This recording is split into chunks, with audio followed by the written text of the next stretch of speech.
My name is Jeffrey Major. I'm a claims adjuster. I've been doing insurance claims, property damage estimates, and serving as an expert for both carriers, agents, brokers, and the public for 20 plus years. My first storm was Hurricane Andrew in Florida, where I learned a few lessons. The purpose of my involvement here is to provide resources to you, the mediators, to have you better understand what you're mediating. We prepared a series of videos which will be made available to you online or emailed to you. And what I'm doing today is I have some excerpts from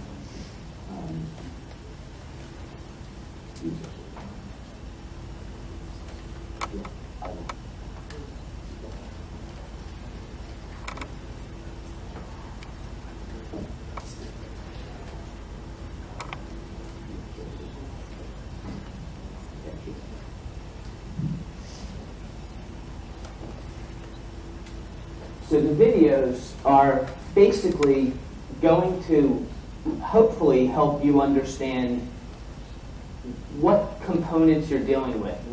When somebody says, well, they're paying for the subfloor but not the sheathing, some of you may not know where the sheathing is, how it relates to the subfloor, what's above it, what's below the floor that we're standing on right now. So the videos kind of give a little bit of an animated view of a building. It shows when water comes in, what happens. And I'm going to bounce back and forth between a few of the videos because time's limited. The videos are all about 4 to 8 minutes long. Any issues that we recognize are global issues, we're going to do a video on it. And in doing the videos, we've consulted with Xactimate, we've consulted with builders, we've consulted with NFIP flood certified adjusters to say, how are you guys doing it? How is this Right Your Own telling you to do it? And then we're putting in what we believe is an appropriate repair or fix, and we're identifying the different methodologies in those repairs. So I'm going to start with electric wiring and wicking, and this basically is just a detail of the wall studs in your house and the electrical wiring, and it's just to give you an idea of what the flood damage is going to be and what you have to address. So this video is your wall studs. We add insulation, they put in drywall, and they cut out the holes and put in your outlets, and we basically have flood. We have water that rises up and it damages your property. Now, what we're left with is a flood line. And you'll see in a lot of photographs in mediation, you'll see almost every adjuster is told, I need a picture of the flood line. I need a report from the outside. So you'll see a photo of the outside. There will be a line. They'll put their tape measure down, take a picture, and that's the flood line. What you're taking a picture of is at one point in time when the water was sitting and starting to evaporate, it left debris on whatever you're taking a picture of. So in this case, you see a flood line, and the picture that you see is a tape measure that says, here's where the water came up. What you're not seeing is wicking and what's behind the wall and how water reacts, which I'll address. I'm going to jump from this video to a drywall video because the repair that is in a lot of estimators' estimates is to cut out this section of the wet drywall from the flood line down and put in a new piece of drywall. And then they spackle it and they paint the room and you're done. So I'm switching to the drywall video, and drywall, if you've ever been to Home Depot or seen drywall, two sides of the drywall have beveled edges. The other two ends they're called butt edges, are just flat. They don't have edges to them. The purpose of these edges are when they're building a house, they put the drywall in a manner that allows them to put tape and spackle, and the bevels are there for a specific reason. It's to make a smooth wall, but it's also a fire stop. It's also part of the components of a fire rating of a home, and there's a very serious safety factor of If you just leave a crack and don't put tape in it and don't properly finish it, you change the fire rating of the drywall or the wall assembly. So what you see here is you see a bevel in the drywall, and what happens is the drywall guys, if anybody's ever had work done on their house, they come out, they put spackle down, they put tape on it, they put more spackle, they leave, they wait for it to dry, they come back, put another coat of spackle, they sand it down, they put another coat of spackle, they leave, they come back when it's dry and they sand it down, they prime and they paint your wall. So basically, when you see a nice smooth wall in a house, it's because the drywall was made and installed in a manner that will allow you to conceal these coats of plaster and tape that are in the wall. That process, you install the drywall, you put the tape in, you put everything in, you put the trim on, and now you have your pretty house or you're in a room. What's behind that wall is what's behind almost every other wall. There's studs, there's insulation, there's electric, there's wiring, everything's there. What happens when they make a flood cut, and you'll see a lot of estimates which say cut drywall up to 2 feet, cut drywall up to 4 feet. The repair method is okay if you're using pricing that includes all of the pieces to make that repair proper. And what I mean by that is if I just took a piece of drywall and put it in that hole and put spackle and tape on top of it, I'm going to have a hump in the wall.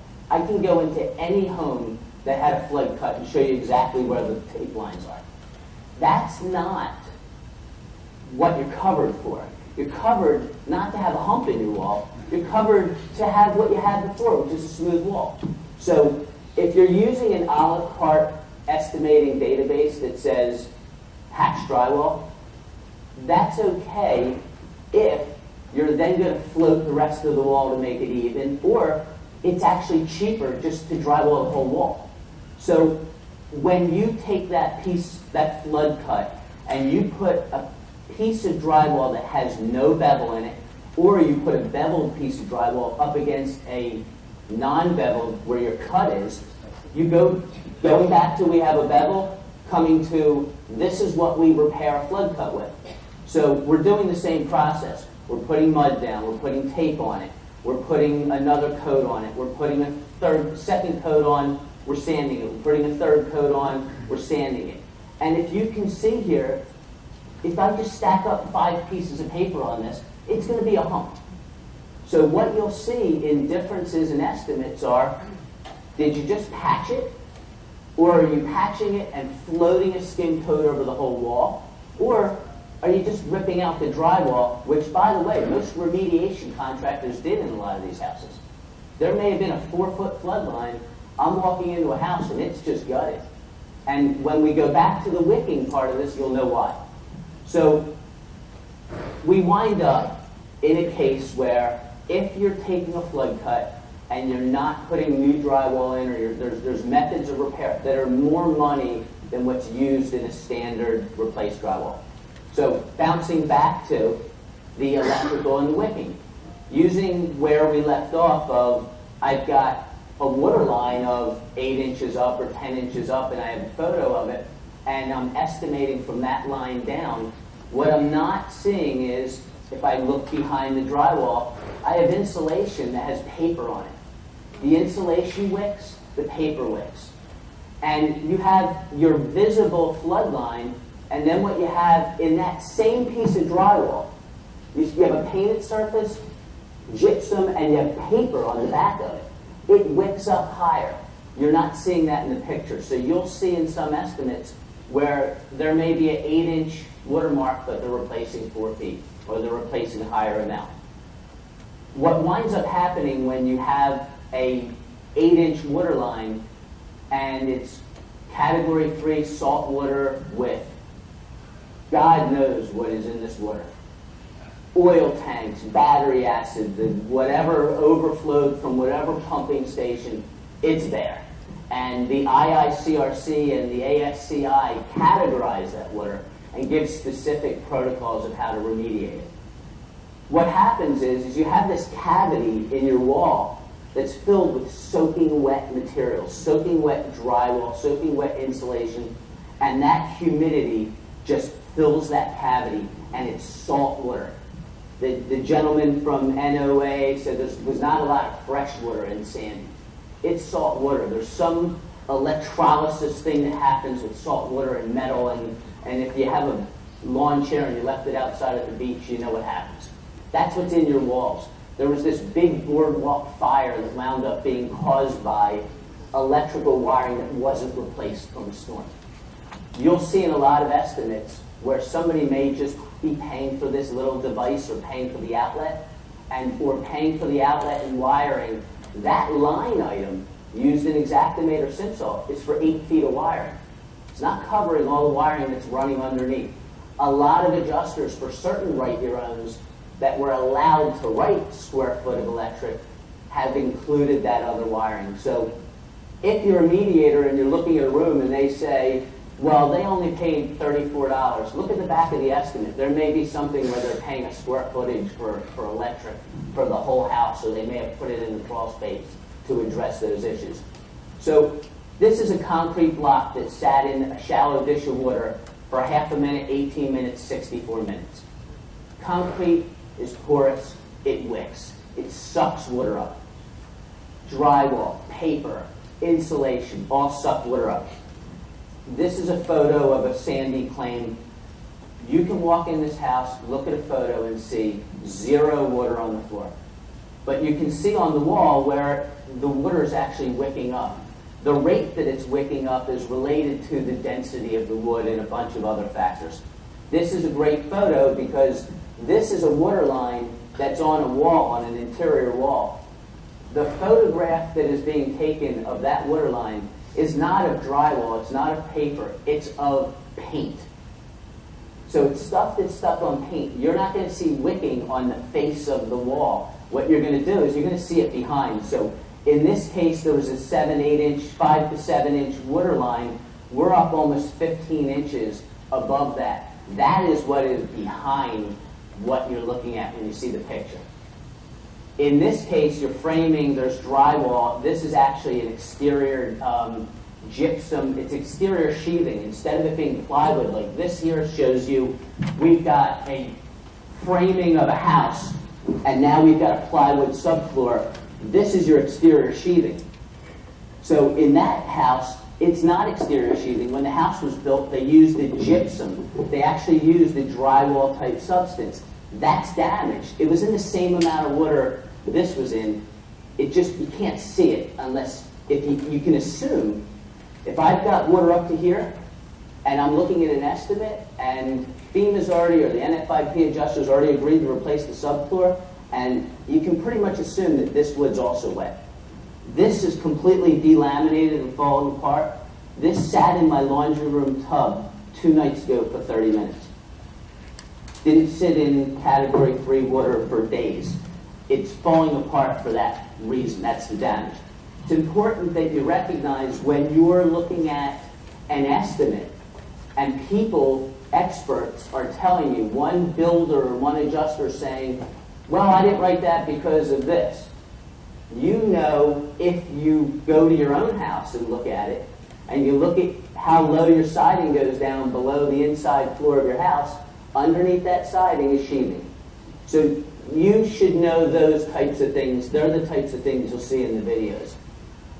So in the case of the electric, we have a water line, we have a wicking line, and we have a cavity that was filled with humidity. One estimator may have written all that.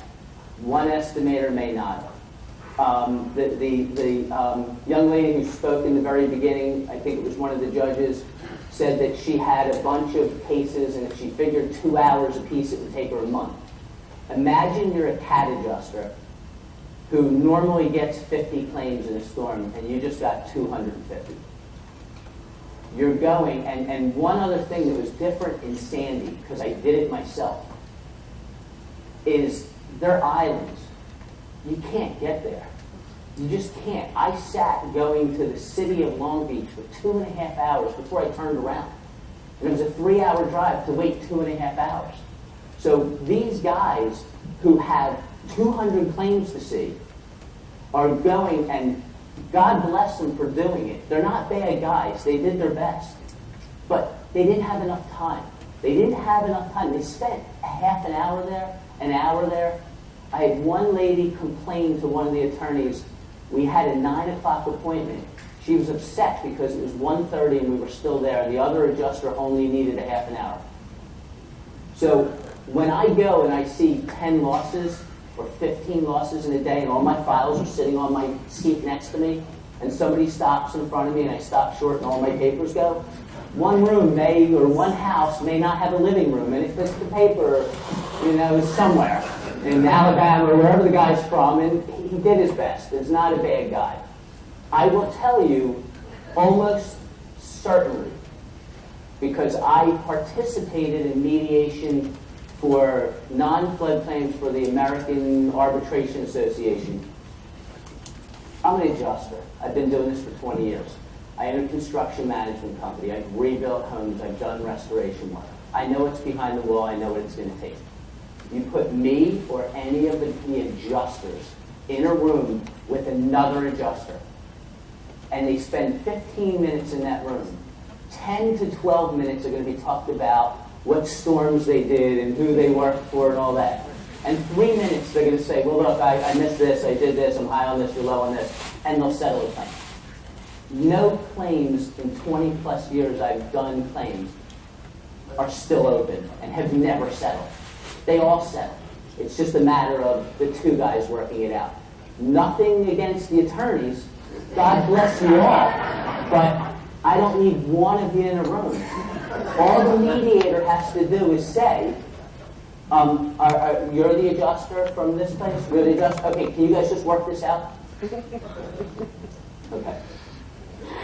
I'm going to talk faster, believe it or not. Foundation damages. I want to make this really important because it's been very clear that FEMA does not pay for land subsidence, land movement, earth movement, and all that. And I sat in one of the judges' courtrooms while somebody said, we pay for velocity. If a wave comes, knocks your house down, or washes the foundation, and it falls into the abyss, that's what we pay for, not for this. I'm going to shoot through these really fast. The videos are available online with me talking a little slower. Water didn't come from the ground. It wasn't raining for 40 days and 40 nights and it rose up and moved the earth. It came across. The water was in the ocean. It was higher than the land, and it came across. And when the water came in and surrounded a foundation, it exerted pressure on that foundation. And what happened? Not land, the earth is still there. The water pushed the foundation in. The water caused cracks in the foundation. You've been living in your house. It's rained a heck of a lot more than it did in Sandy 100 times over the last 10 years, and your basement never leaked. Now all of a sudden you put 3 feet of water on the outside and you have cracks in your basement that's leaking. It's not from the land moving. It's not from some engineering report that says the same thing everywhere it goes. It's because there's pressure. So FEMA has acknowledged that, and in the building codes now, they put in flood doors for homes constructed after a certain date. So these flood doors are designed for when the water rises, it fills and it neutralizes the water, and then when the water goes down, it lets the water out, which I'm going to address here. So water's rising, it equalizes, there's no pressure on the foundation now. However, there was pressure pushing in and it damaged the foundation. Now what happens is the water on the outside goes down faster than the water on the inside. There's pressure pushing on the outside of the foundation that's already weakened. Water goes down. Real quick, I'm going to take a house that's lower because not everybody has basements. There's a little foundation or there's pilings. So water comes in and exerts pressure. In cases in City of Long Beach and Breezy Point where there's those little cedar pilings, so water comes in, it's pushing on the building, it's moving all over the place, it's shaking everything, the water goes down and you have a damaged thing. If you've ever stood in the ocean in 8 inches of water, no giant wave, no anything, you just stand there, you'll feel yourself moving, you'll feel the pressure. Imagine this surge coming in and hitting not 2 skinny little legs, but a whole solid house that's flat, and the water's pushing against it. So So what happens? The water goes down. An engineer could come out and say, oh, this looks like earth movement. Well, it kind of is, but it's not. The damage isn't from earth movement. Earth happened to move at the same time. It's not what caused the damage. So a very quick excerpt or a close-up of this water leaving. Your water comes up, it leaves. This is what you see right there. That's why I built it. We have water that pushes on the outside, on the house outside. What happens is your siding gets pushed out. So this is a house I was at a reinspection with one of that guy's people. This is a straight house, and the siding's pushed out. This is the top, the lower area. It's level, it's not level. The reason is very simple. And a geologist and an engineer told me, that's why I know. You have water inside, the door isn't open, it's pushing pressure outside the house. So it has to seep out. I walked across the street. It just so happens that house has cedar, has asbestos, has insulation, and then vinyl siding. How's the water getting out? It's pushing and it's exerting pressure. So we basically take a little bungalow in Breezy Point that's 20 feet by 48 feet, 960 square feet, at 3 feet of water, 2,880 cubic feet, times 64 pounds per cubic foot. There is 184,000 pounds of pressure pushing out on this building.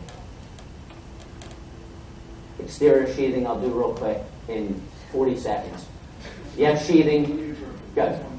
By the way, this is the first time when a moderator has to interrupt the speaker, where people are likely to be upset with the moderator as opposed to the other way around. This is fantastic. I just want to know how much time, because we've got a break coming up. We should pick you up after the break? No, let him finish. It's up to you guys. I can do 1 minute. Let him finish. Okay. Go backwards.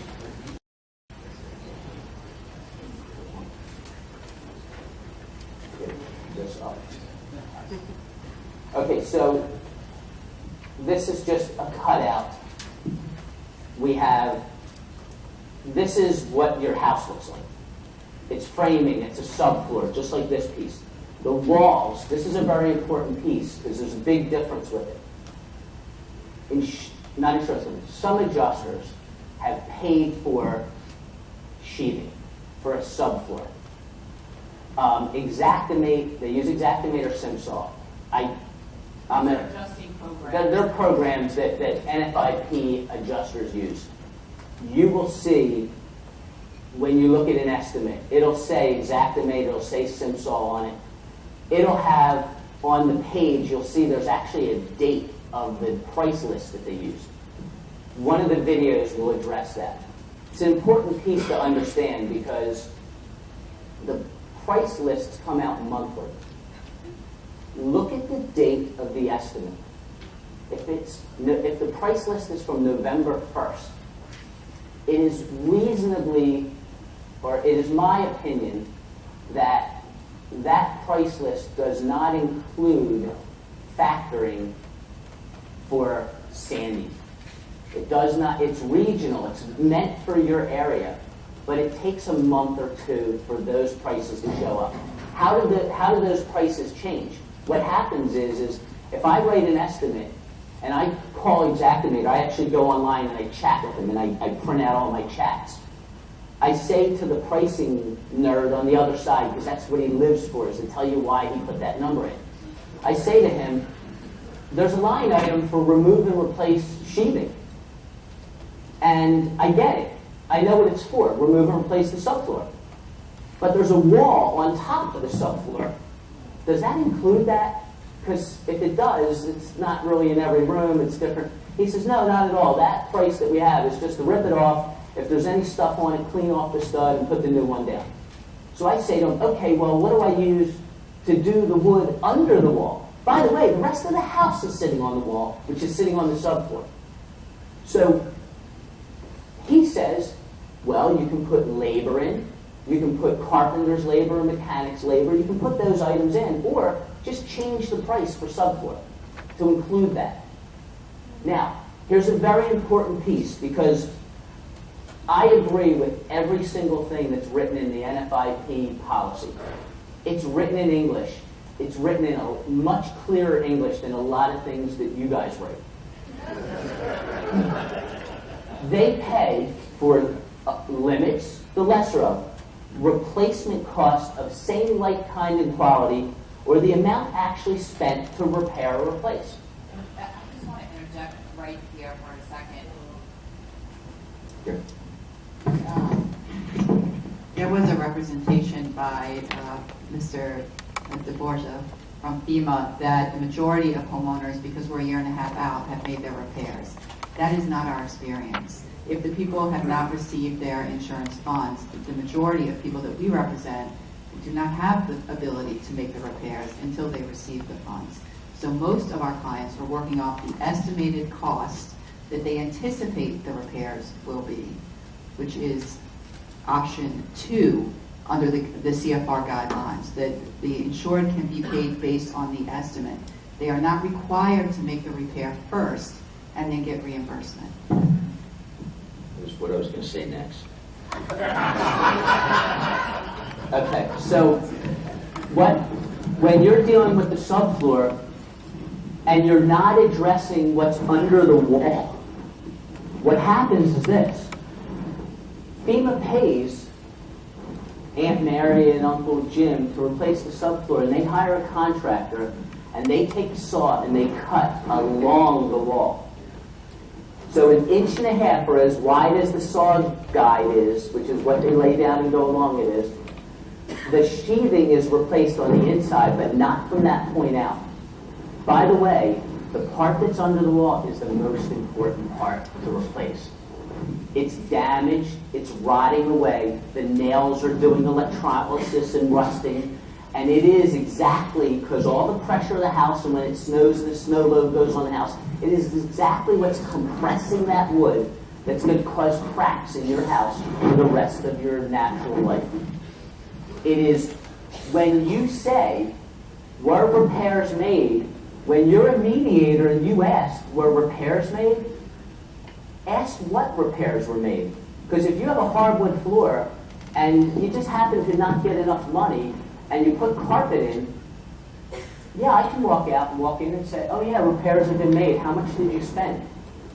FEMA doesn't owe you for something different. They owe you for what was damaged.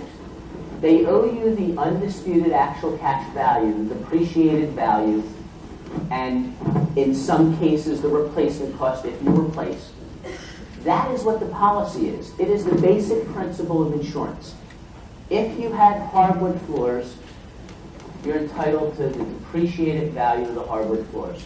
That's what you're entitled to. If you don't rebuild, it doesn't mean you don't get money. It's not written in the policy that way. It's what they owe. They owe for same, like, kind, and quality. So when you're a mediator and the question is, did you repair? Ask the question, did you repair exactly the way it was? I don't think, or you may be surprised with the answer.